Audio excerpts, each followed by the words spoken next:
What's up, everybody? Welcome to Puff Puff Class 9, Genius of Hard Work episode. We're here, we live, baby, just chilling. 5 o'clock, Tuesday, February 28th. Definitely got to get into more schedule with things, just a little bit busy chilling. Some homies, plans over the weekends and stuff. Thinking about Rock Lee.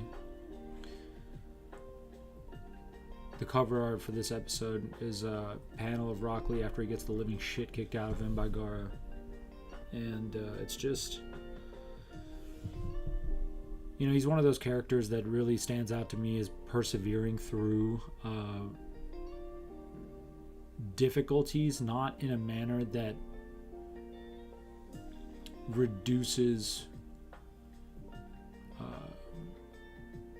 the clear clashes between you and reality to just like your fault or your inability to respond at the moment, or like who you are. But it, and Rock Lee kind of embodies the idea that if you work really hard at something, there's like a faith that requires hard work. And I don't mean this in like a stoic sense, because I do find a lot of stoicism to be kind of like, it's like hilarious if you look at it satirically, like, just don't want more stuff. It's like, it's like a weird thing to say to people who don't have much. So it can be like grain of salt type of thing. But I think that the Rock Lee example more is, it makes like the hard work fun.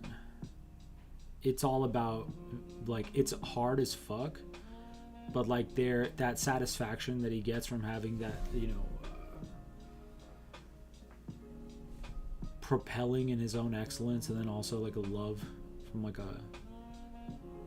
from his fellows, from his elders, people who are close to him. I don't know. I can definitely see how it is certainly about the ass breaking part of it. That's what allows you to kind of perform at a high level with a level of ease. But yeah, I don't know. Try not to let it make you feel bad, Like I could have fit in I did study this week in different pockets, but not in a way that's like, oh, I'm going to sit down and like stream and do it. But the streaming and doing it is so like focused and like devoid of, it's very like in tune. It's very reflective. I think that keeps me accountable in a very different way. And yeah, it just got me thinking about Rock Lee and how I want to like embody that. The more I do this, the more I progress in the PhD program. The more I progress in life, just to have that reflective space, occupy like a permanent fixture in like the ephemera around my being, so I can dip into it when I need to, because I don't feel like I do it I do it, but this is very condensed. Like if I sit down for 5 hours and then just like reflect on things, it's very different. And the sessions range. I don't think it's necessarily about the time. So maybe in that way I'm being a little too hard on myself, but it is interesting, like just oscillating between enjoying what you're doing and then pushing yourself to a point where you kind of feel like uncomfortable, and it's not quite enjoyment, but there is a part of it that is enjoyment. I don't know. And it's not like comfort and misery or something like that. It's like when you're breaking through levels, when you feel yourself like Rock Lee, like breaking the gates. You know what I mean? I don't know. Anyways, I'm gonna go ahead and get started. Got some shit for, obviously same classes. Fucking the Renaissance Lit class and the medieval lit class. I did presentations in both last week. One was a solo presentation on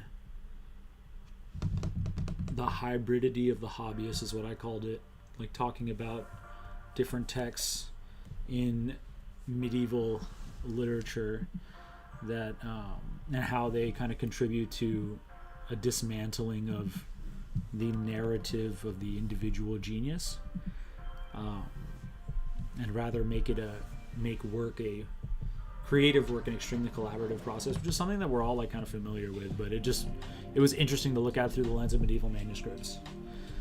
And then my second presentation was a group presentation in a group leading, like we led the discussion essentially. So you provide provocations, questions for the discussion, situating them along different readings that we had or different thoughts that we might have. We watched the film like Titan AE, and then we had like several theoretical readings on top of that. And then because like the different students like recommended different things, there was like a structure halfway through the quarter where it's like we're getting assigned text, and then it's like we kind of provide texts, films, literary media or media. I don't even know what that is anymore. My brain breaks with definitions the more I'm in it. But yeah, that was the one that somebody picked. I picked Attack on Titan, but it proved to be too expansive to like add, not the series, like a volume, but it's too out of context. So because the whole class is centered around like catastrophes, and so my final presentation is going to be a discussion of Attack on Titan, the way that non-dualism, necropolitics, and post-coloniality all play into the series. That's coming up though. So I did the presentation with two people in my class, led the discussion. It went well. Both of them went well. And now this week I've turned in a one-page write-up for my final project for the medieval lit class, where I'm going to be doing like a codicological analysis of Kendrick Lamar's To Pimp a Butterfly, using like the kind of methodology of historiographical frameworking that they, like looking at history, what's going on around the making of things, how do different people produce the work of a so-called individual artist or genius, examining like the music, lyrics, the recording process and the production process. There's lots of information on it. It's like a seminal album in music, in the genre, in his career, in black culture, American culture, global culture. I don't know. It's gonna be interesting. So yeah, those are the two things right now: Kendrick Lamar's To Pimp a Butterfly and Attack on Titan. And then one's gonna be like medieval, using medieval methods, and the other one's going to be using like not medieval methods, but like akin to the research methodology of like medieval studies, like examining probably like a physical copy as well as like the album production process and recording process, thematic, all that. Excuse me. So then the Attack on Titan thing is going to be like post-colonial thinkers, necropolitics. Got to find that. Like I feel like I'm going from like non-dualism, then I'm going to narrow it to more post-coloniality, and then it's going to get to like necropolitics. It feels like a better like more of a tiered. It's just coming to my mind right now. But right now, what I'm going to do is, those projects aren't due for a couple of weeks. I did a one-page write-up for the medieval lit class like this over the weekend for like my project for what it is, and turn that in because that was due over the weekend. And then I have for my Renaissance lit class, we're going to be like writing a 5-page paper, providing an abstract for that paper, title for that paper, developing a conference-like presentation around it, and we're going to have like a mini conference in class. So it's kind of like a job professionalization exercise as well as like a project for the class. So it'll be fun. But that's just the title and the abstract are due this Friday.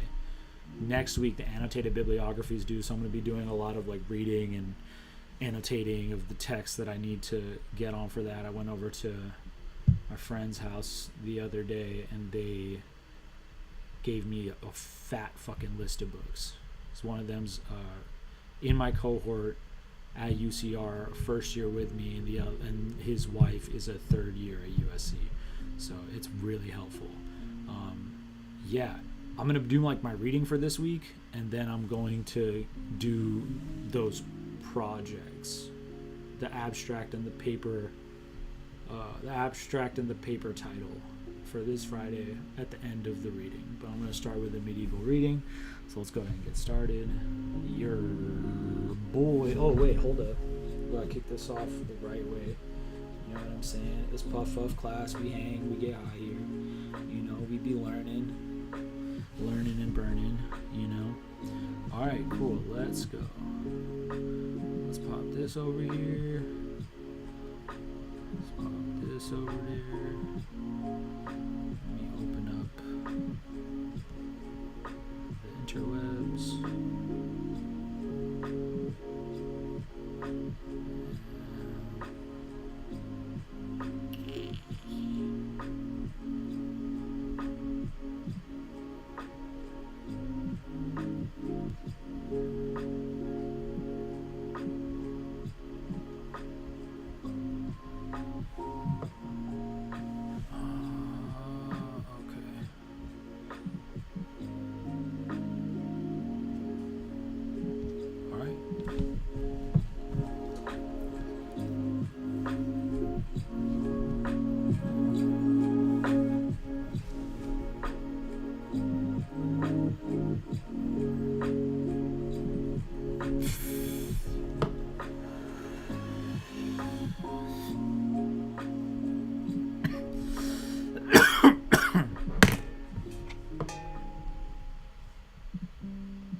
What the fuck?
That's funny.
Oh damn. Alright.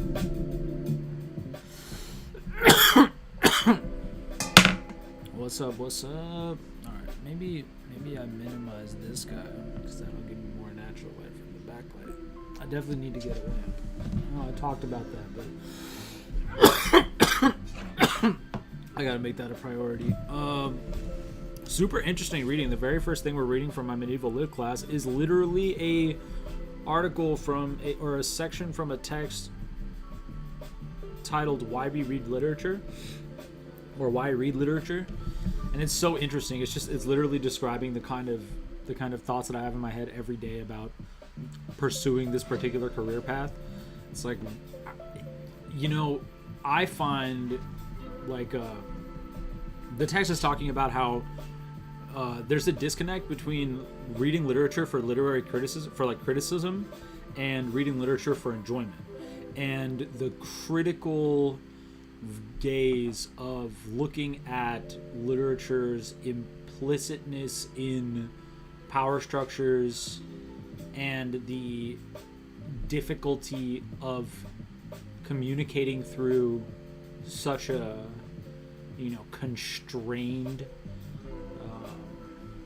medium such as language kind of offsets the enjoyment for personal pleasure, edification, education, well-being, fulfillment. Like, it's really hard to balance those two, because as soon as you start getting really mired down in criticism, which is important, it's like the text says the same thing. It's the quote from it is really interesting. It says, where does it say it? Oh, okay. The dissonance between literary text's objects for critique and literary text's sources of deep personal significance could hardly be more blatant, and remains unresolved and relatively unexamined. When was this written? I think like 2011 or something. So it's pretty recent. Talking about how, what does he say? There's a long quote that's here that's pretty dope. I'm going to try to find it really quick because it is very fire. Yeah, it's 2011. So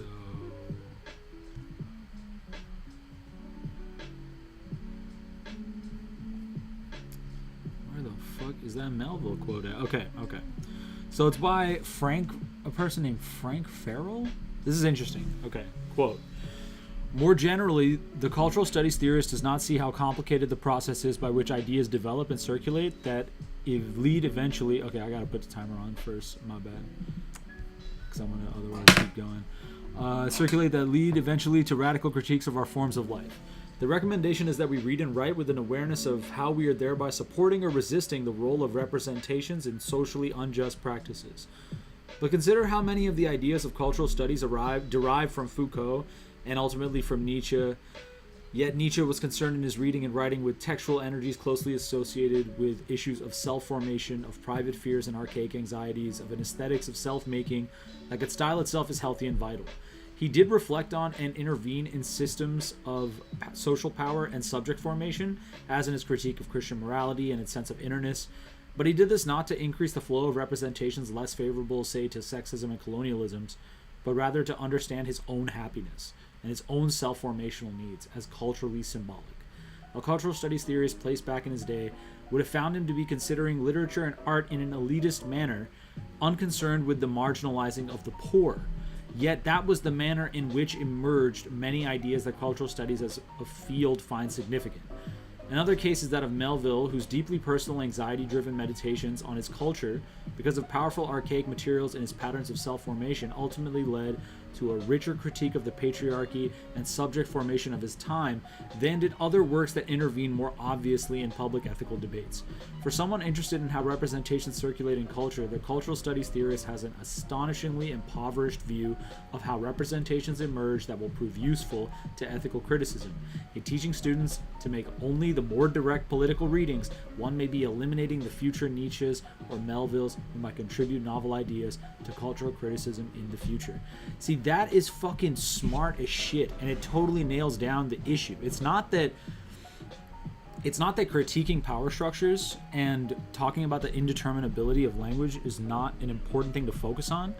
It's that we have to be able to balance that razor thin edge, or occupy the space in between that razor thin edge, that it could be considered both. You know what I'm saying? It's like, I remember when I used to think as a kid, I was like, where does the scissor cut?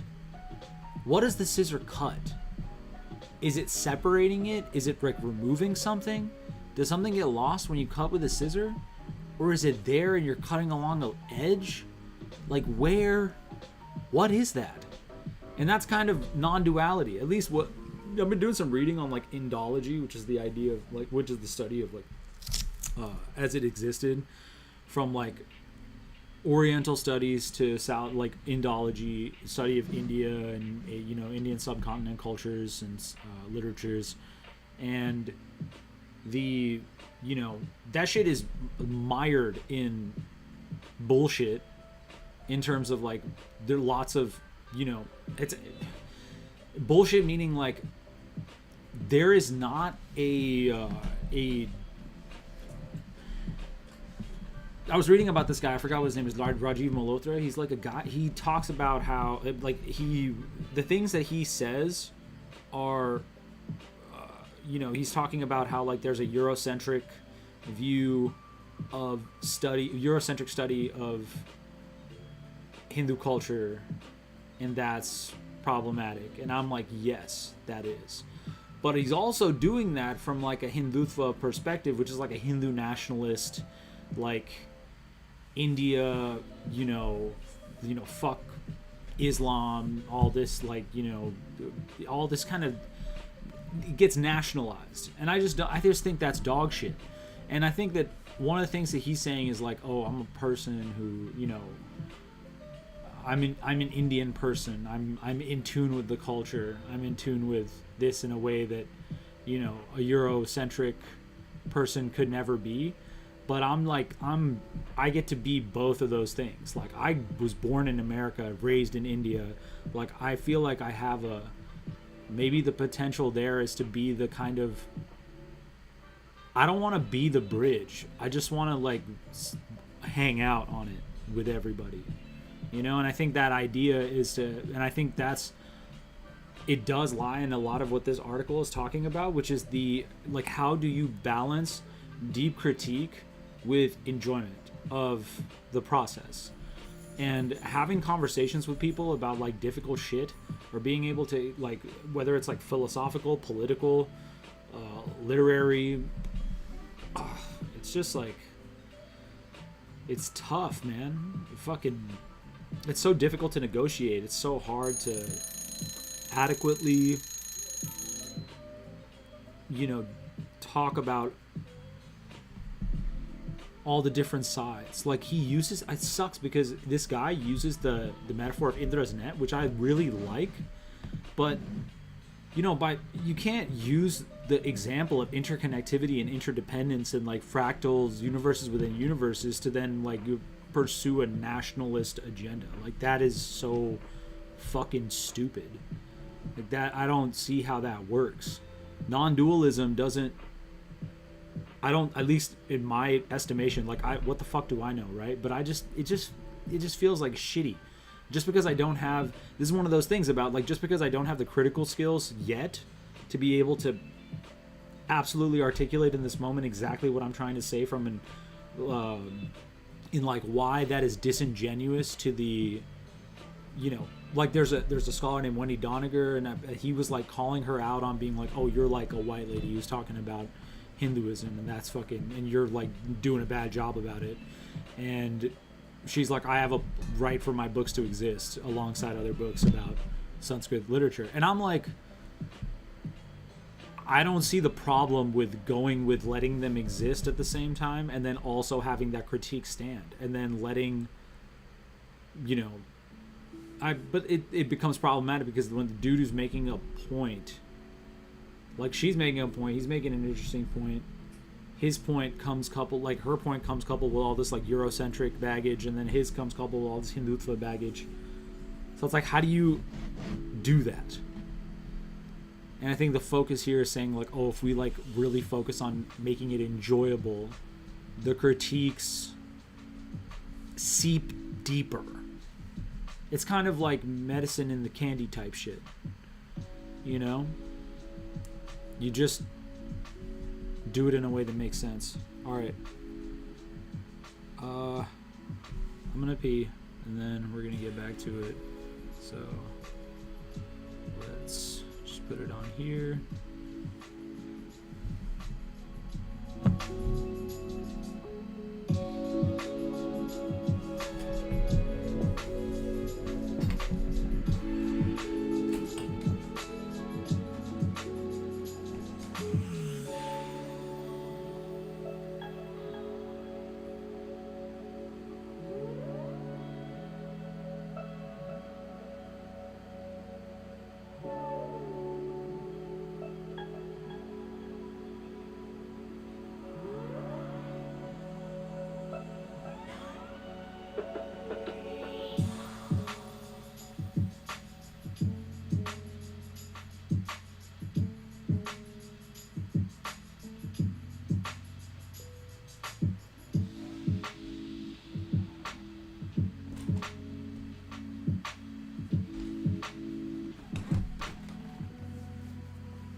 Oh shit.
Call me Tim because I'm the tool man.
I'm hungry as fuck, so I'm gonna get some food. I'll be right back.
Certo. Non è niente che no.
be erotic again? Why does it always have to have a boner?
Come here, Jack. What are you doing? Come up. Come here.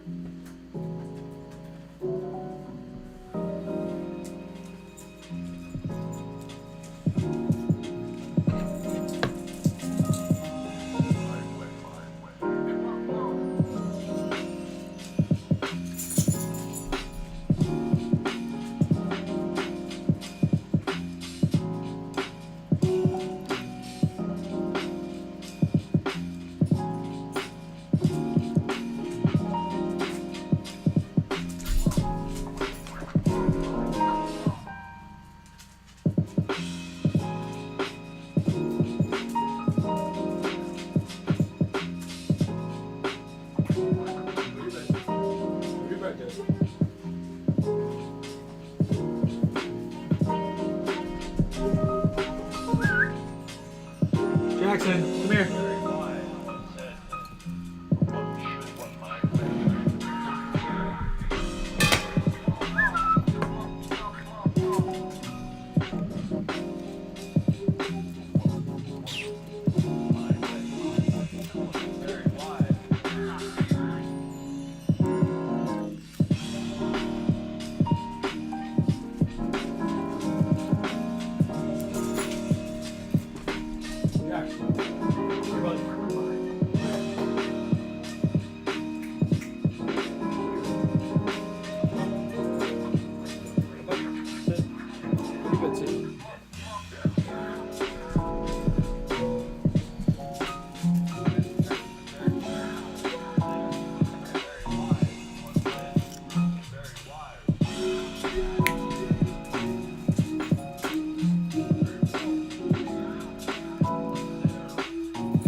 Good baby. Good baby.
you want to build your app.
Shaboom. Thank you to the homie for this. I'm gonna start checking it out between my breaks.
This is super interesting. This text that I'm reading right now, it's an article by Jessica Brantley talking about the subtle medieval remediations. It's talking about how medieval studies can help us understand the way in which medieval manuscripts are constructed. It's kind of like the whole point of the class, really. What I've been learning is that the way medieval manuscripts are constructed as like an intermediate object, they have so many different. They require so many different things to occur. In terms of like the making of parchment, the alcohol ink, the illustrations, the scribing, the foliating, the binding, like this is all like hard, difficult shit, very extremely multivariate labor all goes in to create, you know, what has been described across as many medieval scholars as like a plentytext, ambigraph. It's basically just means like it's more than just written words, and so that's kind of, you know, the meaning is contained within the medium of it, like the fact that it's made in this very specific way that has this extremely specific texture and physical materiality to it that evokes the material conditions in which it was created, as well as like the physicality and like physical connections between reader and the text. You know, the prior reading was talking about the ways in which literature can like kind of collapse the self-other boundary, or not collapse it, but like let us live in that space, like non-dual space of everything existing, and you know, our own relation to, in a psychological way, but also in like a functional sense as well. As it's a good argument for, you know, bearing in mind critical reason, but also like enjoying literature for what it does for our like deep psychological and like emotional fulfillment. And this next text talking about like how medieval manuscripts are these, you know, multimedia objects, and the construction of them as multimedia objects can help us understand how, you know, technological mediums of communication today, technological media of communications today is not novel. It occupies a state of middleness the same way the Middle Ages did. The Middle Ages were a transitionary period with technological innovations. You know, one of the examples that's brought up is like nobody knew English was going to be the lingua franca of the world. Like we generally, like as humankind, like English coming out of Europe itself, trumping all the other languages that were around it at the time, is like, that shit only seems inevitable in retrospect, as the article puts it. And it just gives me it's like, oh yeah, you have to look at expand your idea of what media is in order to and you know, use that critical gaze, but also that gaze of enjoyment, to be able to interact with it in the ways that are fulfilling and deeply uncomfortable as well. Like fulfillment is compared in this article to drugs, which I don't know how sick I feel about, you know, how dope I feel about that whole comparison, because, you know, that's the risk, right? Is like they're talking about we need to be able to enjoy literature for what it is, rather than like always focus on the critique of power structures and the indeterminability of language.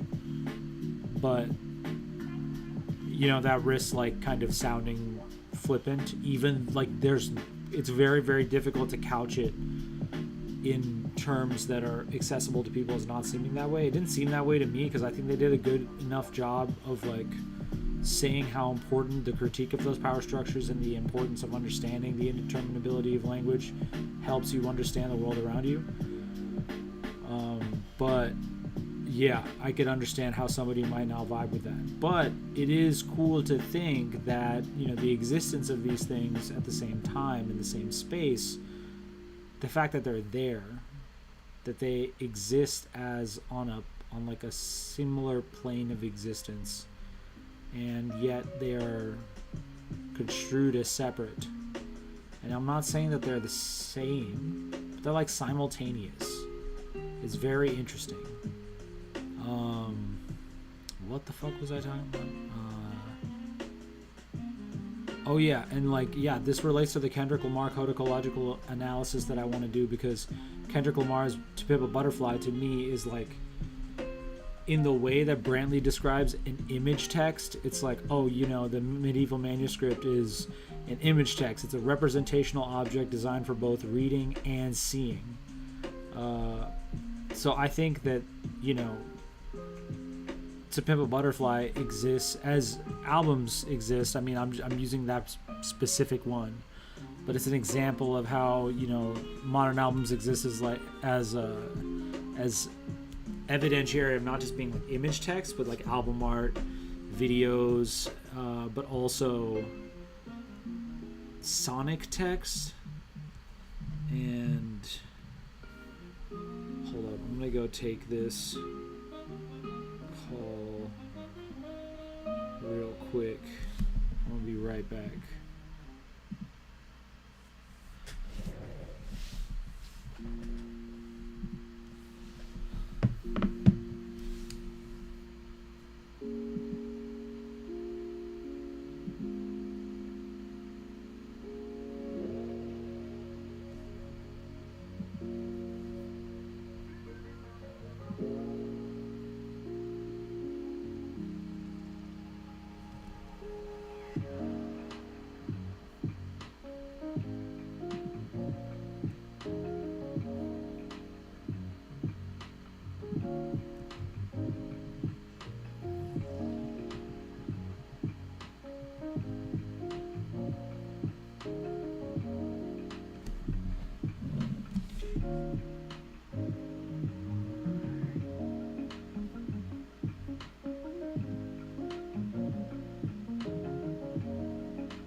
Yeah, what?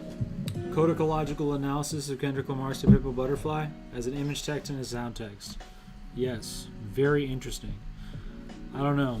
It's just, it's all very. It's weird how something so fucking old, from like Middle Ages Europe, is so relevant to an understanding of a culture that, or of like the the culture that resulted from persecution as a result of colonialism and imperialism that was engendered by people from the Middle Ages. Engendered by centuries that were affected in the wake of the Middle Ages. Yeah. Crazy. Super weird. Super fucking strange. That's not like do they have hand in the creation of the object? Like, that's not, that kind of shit is only evident to us in hindsight, so it can't be that way. This isn't about like intention. This is about like unintended simultaneities that just kind of happen but make a lot of sense. I don't know. It's fucking weird, man. Got this book here with me. The homie lent me Underworld by Dom DeLillo. I'm like a couple of pages in right now. I've had it for a long time and I haven't like just sat down and been like, I'm gonna read this book. For me, it kind of takes some like backing into books at times. Like just starting out reading is sometimes I feel that way about going into books, but usually I'm like, oh, I want to read about the author and like you just get like a vibe of what is I don't know what, like maybe it's like personal, partially like autobiographical information, partially like historiographical information, like what was going on around the time that it's made, the production process, like how long did it take to make, where was it in like the author's like their list of works and shit, what are those trends. And I don't know, thinking about that stuff gets me more excited about reading the book. And I think it's very indicative of like the kind of thinking that goes into these, the same thing I'm going to do with this typical butterfly analysis paper, or like just medieval manuscripts, or just like how we interact with the world around us. So like everything is like a representational object. And like the essence of things is such a reductive way to look at things, but like the infinity of things kind of threatens to override any sense of like I don't even know, like understanding. I'm not sure. It's so weird. It's just all I keep thinking to myself repetitively is like, this is so strange. The more I read, the more I learn, the more I like pursue this path. I'm like, there's so much to learn. Because you have your people who are just like vacillate between the dualities of like a criticism versus enjoyment, or like don't vacillate. They stay stuck in it. That's the problem, right? They don't vacillate or oscillate between the two, maybe with enough frequency.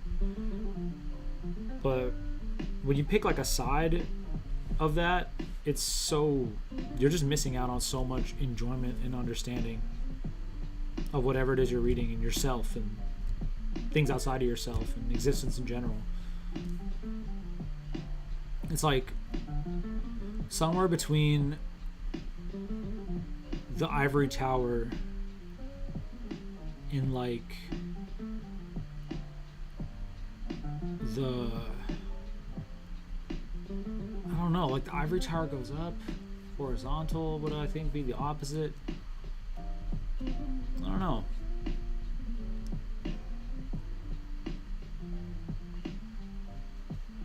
Like the image I'm having in my mind is just of like mesas, infinite mesas of varying heights, but it's like you climb a certain height and you get to like a base, and from that base you can see certain other bases, but certain other ones are taller and like maybe inaccessible to the eye. You have to climb those to get a different vantage point, and they're all variable, and it's just and they're infinite, variable and infinite mesas.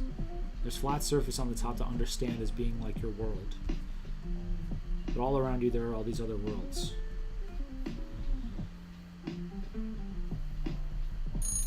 They do mention that the quantum aspect of this whole thing That's kind of interesting. Okay, let's keep going.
keeping it up.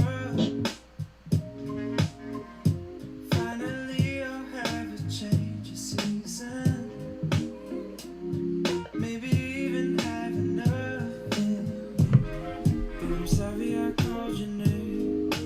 Didn't want to fuss about it. Suddenly I'd rather cross it over and lose the moment. I know what's to come, so you better not fuss about it. No, you better not come right back to me for some real heart. Why not just hit me up? Oh, if just this once, I don't care if you do. Just show me you got that loving feeling, the one that keeps me breathing. Just show me your heart.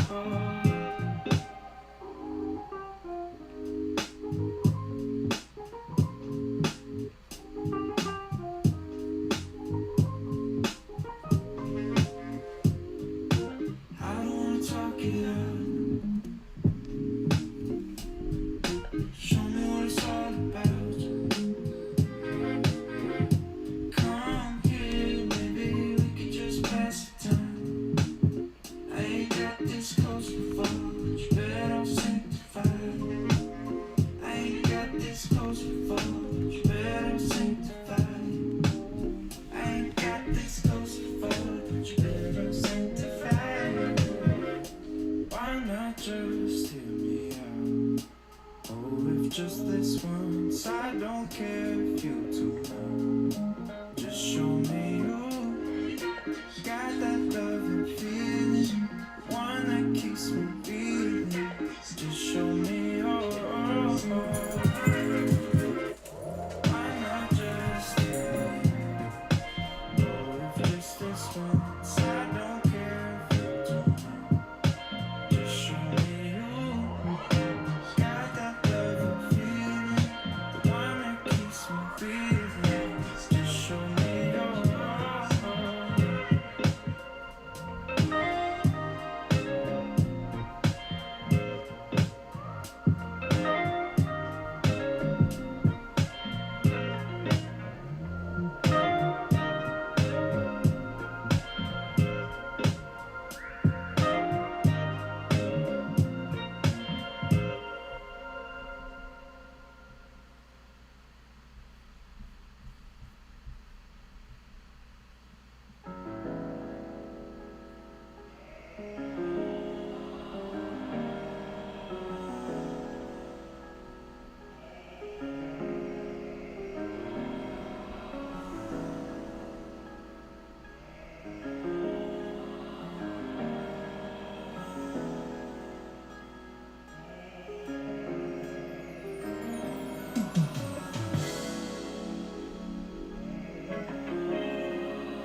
Hello? What? What's up on the what? Oh, I forgot that. Yes, I forgot that. I forgot to come back and get front desk. I was going to come back next time I do it. Okay.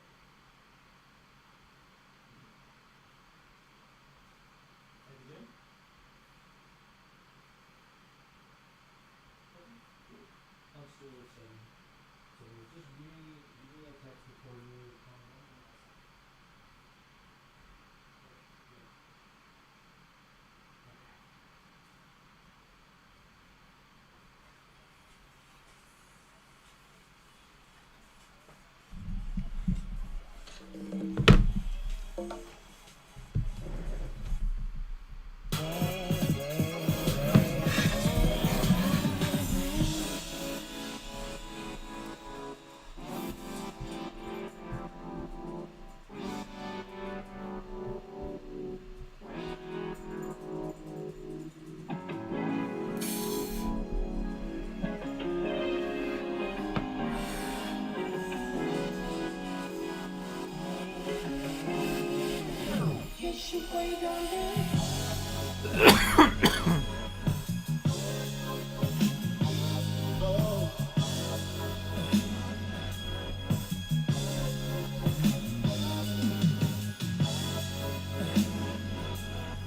Stranger in my head, can I get my hands in those jeans? Will you put it down or not? Will you put it down? Will you put it down? Got me feeling so down. Girl, just let me know. Girl, just let me know.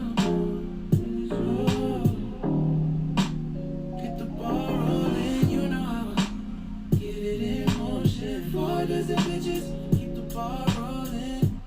Then I see you pass by.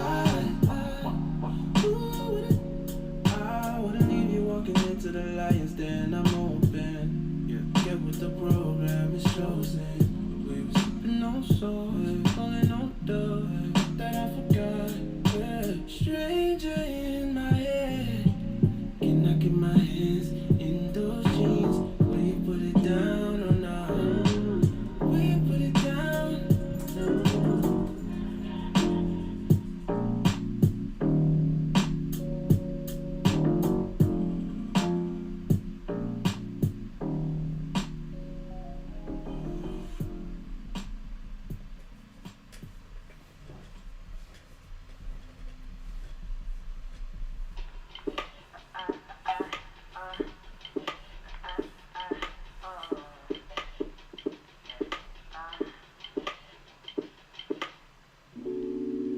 time I get out of my way, a little bit of me is set free. Once or twice I can feel the change. I gotta do it for me. I gotta do it for me. Can I be selfish just a little? Make time for this on my time. Break down all my melodies so I won't get way ahead of me. Can't think of this a mistake. Won't you try to wait for me? I gotta do this for me. So tired of working full time. It's heavy stuff on my mind. Steady, I work on my pride. Stressing, I learn my lesson.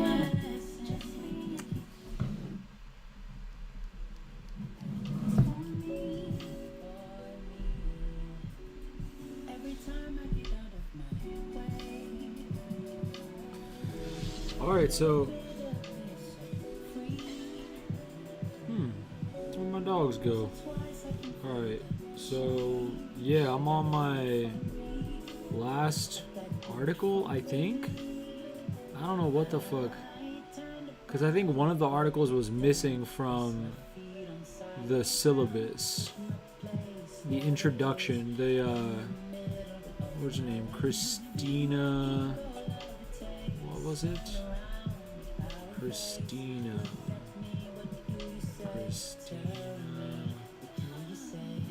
Christina Vischer Bruns. That one was not on the syllabus. It was in the. I was on Canvas for week 8, but it was not on the syllabus. So I'm done with 2 of the articles on the syllabus, one that wasn't on the syllabus, and then I'm working on. I'm working through. So I finished one, the Jessica Brantley text. I finished the other, the Christina Vischer Bruns, and I'm reading the Kirby Fulton Power of Images right now. And then this is all going to be on the PhD log on my Instagram. Like, it's just, yeah, next week. I do them like the week after, like the week that I'm actually, after I have the discussion and stuff about it. So then it's like out of my head. What is this? There's another one here. Negative affect and queer theory. Time to connect to my VPN, yo.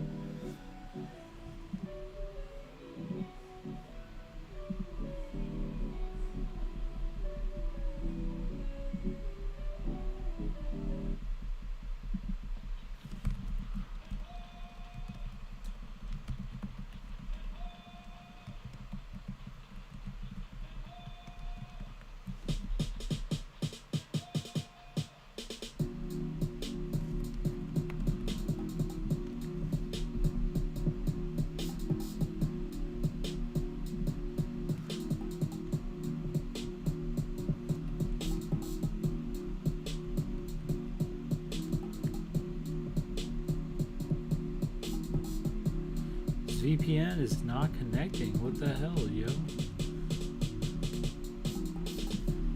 What the hell is going on with you? I gotta find out what my goddamn VPN password is from the chain on the phone.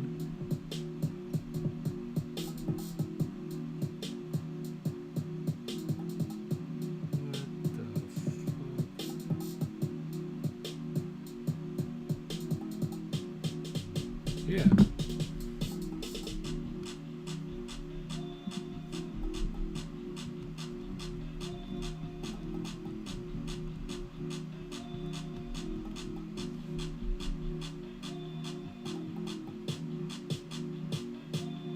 Did I do it wrong like every time? Oh my god, that's hilarious.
Why the fuck ain't you working, yo?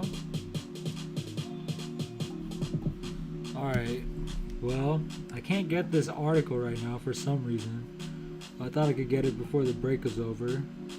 But I'm gonna keep doing this. And yeah, what am I at right now? Like 3 hours or something? Okay. I'm almost done with this. And then my fiance will be home and we'll be having some dinner. And perhaps watching some television or maybe reading this book. We'll see. And yeah, I don't. Is there a text? Oh. Yeah, I'm excited for this. I don't know. Yeah, maybe I'll just cap it on the stream right now because she's gonna be home soon, and then I don't want to be doing this when she's here. Not that I don't do it when she's here, when she's like working and stuff, but I want to spend time with her, not doing this. Yeah, this is really interesting shit. You know, it brings me back to all these different intermedial text understandings of medieval manuscripts to current forms of media that we might deem as novel, kind of help to give us an insight as to how they're a continuation of like a longer tradition of multimedia interpolation of information. I don't think this is exclusive to the Middle Ages. I think like being in this medieval class, the focus is definitely talking about how does that play in. I think that it's as like a physical multimedia object made with like a bunch of different shit. And I think that this is like that idea. I don't think it's indigenous to exclusively Middle Ages Europe. At least the idea, not the idea, maybe like the specificity of the medieval manuscript in terms of like the very particular ways it was made and the things that they tended to focus on. But as like every culture ever is, or many, let's not say every, but there are plenty of examples across the world, across time, of cultures that have developed like hyper-textual image text, sonic text. The very evolution of information from evolution of information. I don't know. The movement trajectory forward of information from oral to written language. Very weird. And this kind of, taken with a grain of salt that it comes with this, like, from this very specific point of view, in terms of its focus on, like, medieval literature, I think that it's very useful to take the ideas from it and then apply it to what kinds of media we ingest today, and the multi-layered, multi-textual, like, it's just, there's so many different things going on, like this To Pimp a Butterfly as an example, like an album, when you listen to it, I choose that one because it's a very like specific one. I'm going to be talking about it, just like the way that it's produced, like the way that it's made. But yeah, you have to like thinking about the different ways that it came about, like Kendrick's movement after Good Kid, Mad City comes out, that huge exposure to a global audience on major label platform, his visiting of Africa, visiting I think in Nelson Mandela's prison cell, and having that connection, that involvement of like post-colonial decolonial connection to history that's been erased. And then the recording, the ways like the songs are all recorded like out of order in different studios, and with a crew of engineers that itself is multi-layered and multifaceted. I think the digiphonics and like yeah, the album art itself, the visual representations, the visual implications of the representational image as it's presented. I don't know. Yeah, it makes me think about that shit pretty interestingly, and yeah, so that should be cool. This has been fun. I'm pretty much done with my medieval readings. I think there's like not pretty much done. I have one full article to read, and then I have